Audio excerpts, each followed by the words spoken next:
and thank you for being with us. Let's bring you some breaking news this lunchtime.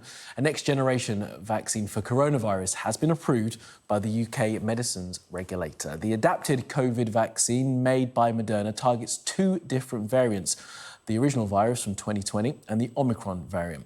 Now, it's the first of its kind to be approved for use anywhere in the world. Let's get more on this by bringing in our science and medical correspondent, Thomas Moore. Good afternoon to you, Thomas. So this is big news from Moderna that they've managed to get this vaccine cleared through.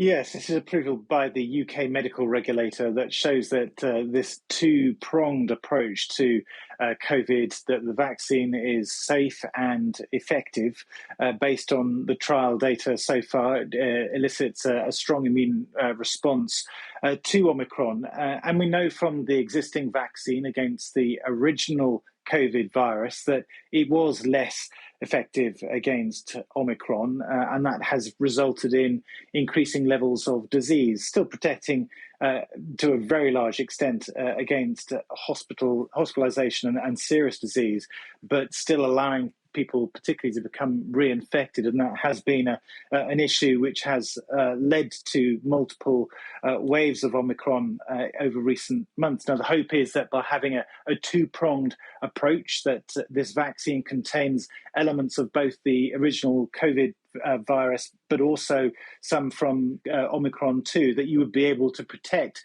people much more effectively going into the autumn period. You'll remember that the government has announced that there will be an autumn booster campaign for everyone over the age of 50 and those with underlying health conditions and carers too. So this is something which is all likely to become part of a feature of the UK, but it still needs to be approved by the Joint Committee of Vaccination and Immunisation.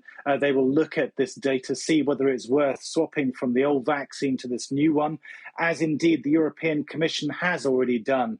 Moderna has reached an agreement with them to swap over existing contracts to this new vaccine if it is approved by their medical authority. So it does seem that it will only be a matter of time before this vaccine does become routine for the UK. And it's worth saying too that Pfizer, which is the other vaccine which has been used to a great extent as part of the booster program, they too are working on a very similar vaccine.